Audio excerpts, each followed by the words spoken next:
এই মাত্রই দেখে শেষ করলাম রঘু ডাকাত এই মুভিটা।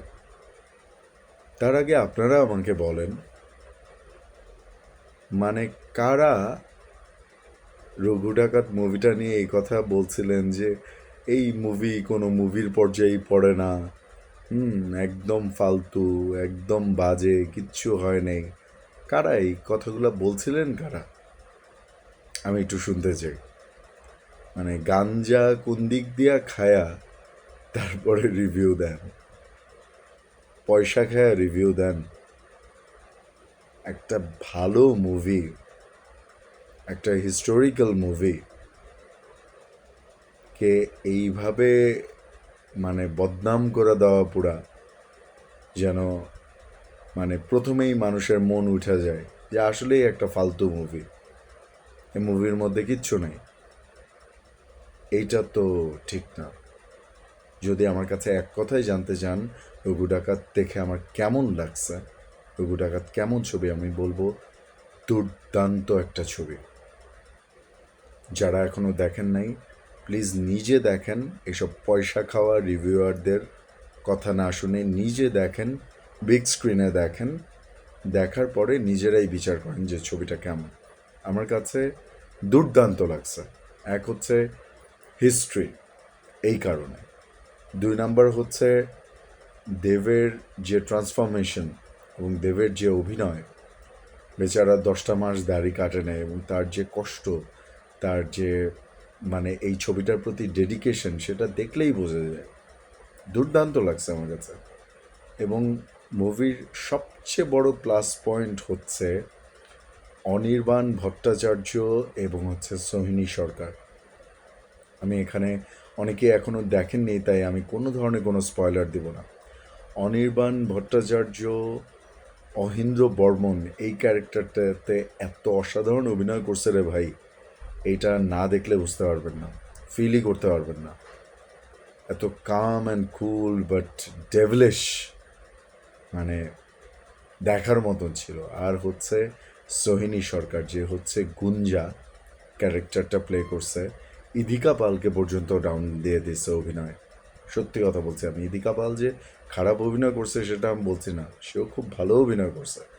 বাট গুঞ্জা যে ক্যারেক্টারটা, সোহিনী সরকার যে অভিনয় করছে, যেভাবে ডায়ালগ দিচ্ছে, এবং তার ক্যারেক্টারের যে ডেপথ, যে গভীরতাটা ছিল, দারুণ লাগছে, মন ছুঁয়ে যাবে।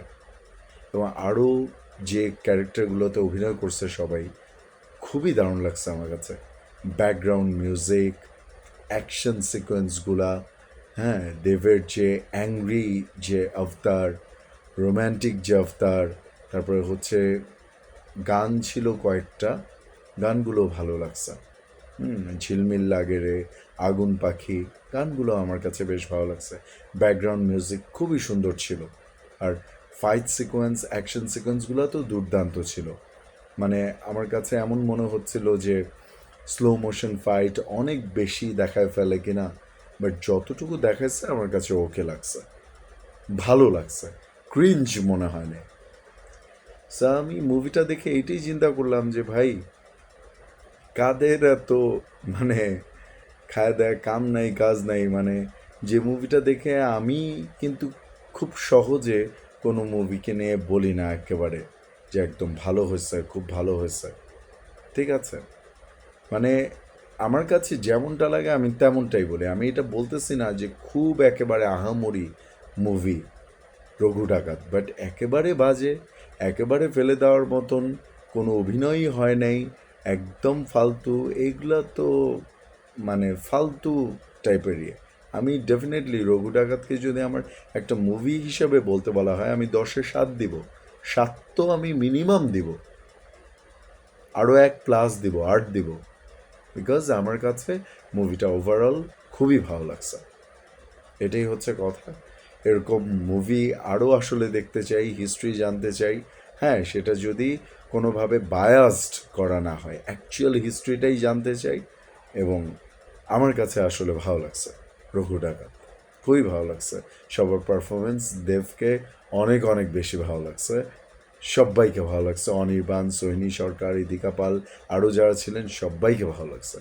সো আপনারা যদি রঘু ডাকাত দেখে না থাকেন, দেখেন, এবং দেখে যারা দেখেছেন তারা আমাকে জানাতে পারেন কমেন্টে যে আপনাদের কাছে কেমন লেগেছে মুভিটা। আর প্লিজ আমার ভিডিওটা লাইক করবেন, কমেন্ট করবেন, শেয়ার করবেন, এবং আমার চ্যানেলটা প্লিজ সাবস্ক্রাইব করবেন, এবং জানাতে ভুলবেন না রঘু ডাকাত মুভিটা কেমন হয়েছে। দেখা হবে নেক্সট ভিডিওতে। Thank you so much.